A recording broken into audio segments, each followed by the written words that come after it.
Primero que nada tenemos que hablar sobre las hernias. Sabemos, ya sabemos que una hernia es la protrusión de un órgano o tejido a través de una debilidad o un orificio que se encuentra en el abdomen, ya sea por un defecto en las estructuras que hay en las estructuras de soporte o la capa que llega a envolver estas. Las hernias más frecuentes llegan a ser las inguinales y luego se encuentran las incisionales, que estas serían cuando hay una intervención quirúrgica, que ya se hablará más adelante sobre eso.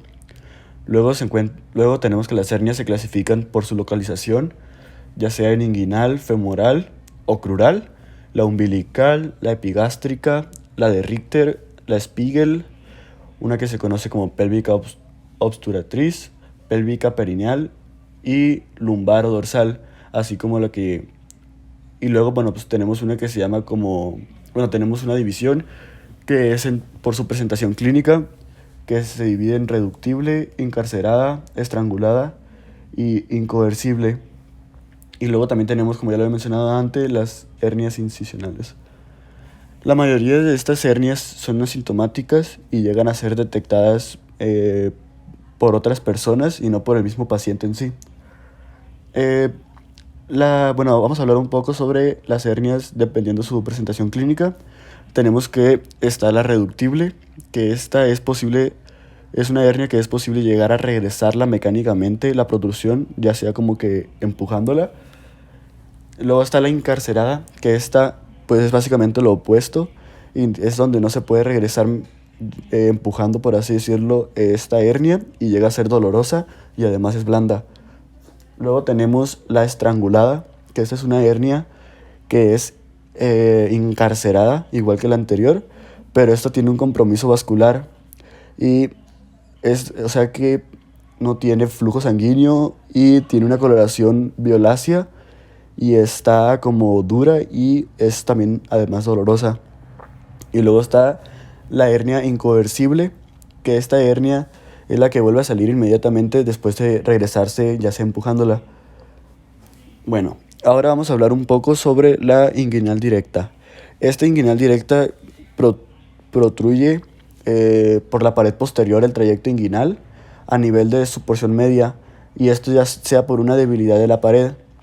Estas además protruyen hacia adelante y sobre el ligamento inguinal y llegan a desplazar el cordón hacia afuera y delante.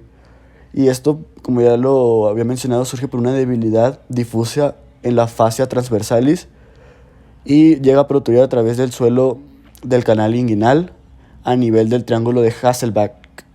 Y este triángulo está formado por el borde externo del músculo recto abdominal, el ligamento inguinal y la arteria epigástrica inferior. Una maniobra que encontramos muy útil para diferenciarla de una hernia inguinal indirecta es la maniobra que se conoce como Landivar, que es ocluir el orificio interno del conducto inguinal con un dedo, y llega a hacerse toser o aumentar la presión del abdomen del paciente, y llega, bueno, y si es, se parece una tumoración, se considera como hernia directa, y si no llega a aparecer, es una indirecta. Luego está la inguinal indirecta, que esta se localiza por dentro del cordón espermático, el cual sale de la cavidad abdominal por el anillo inguinal profundo y llega a seguir un trayecto oblicuo hacia abajo por el mismo canal inguinal y sale por el anillo externo o superficial. Entonces este puede o no llegar hasta el escroto. Luego tenemos la hernia femoral o crural. Esta hernia aparece como una masa irreducible del tamaño de una nuez aproximadamente, y esta se encuentra en la base interna del triángulo de Scarpa. Este es un triángulo formado ya sea por arriba, que es por el triángulo de la cintilla iliopubiana. Lateralmente se encuentra por el músculo sartorio, y medialmente por el recto interno. Y el piso de este triángulo de Scarpa lo forma el músculo pectíneo y el psoas. Luego tenemos la hernia umbilical, que esta hernia se produce cuando una parte del intestino sobresale a través de la abertura de los músculos abdominales cerca del ombligo, y está formada por un defecto en el cierre de la fascia de Richet. Y estas tres, la inguinal, directa e indirecta, la femoral y la umbilical, serían las más comunes. Y bueno, por otro lado tenemos la incisional, que también es de las más comunes, pero esta hernia se desarrolla por un procedimiento quirúrgico abdominal y debido a este procedimiento se llega a debilitar las estructuras de soporte y es lo que permite que haya una protrusión en la pared abdominal. Bueno, hablando de las más comunes, bueno, empezar a hablar de las no tan comunes, tendríamos la hernia epigástrica, que esta se localiza a través de la línea alba, o sea, por el puro medio del abdomen, por encima del ombligo. Esta es una protrusión, igual que las demás, de grasa properitoneal y, está en la línea media entre el apéndice sifoides y el ombligo. Entre esos lugares se encuentra ese tipo de hernia.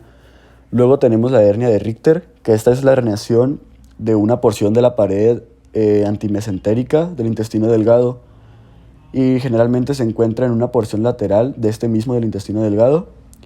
Luego encontramos la hernia de Litre, que se llama así, a aquello donde su contenido es el divertículo de Meckel.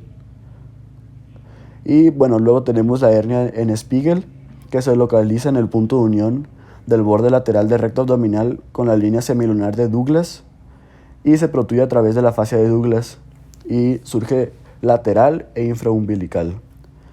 Y por último tenemos una hernia que se conoce como hernia lumbar, que esta se encuentra en el triángulo de Griffeld, que es un triángulo que está formado por la última costilla, el músculo oblicuo interno del abdomen y el músculo sacroespinal, y llega a estar cubierto por el músculo dorsal ancho.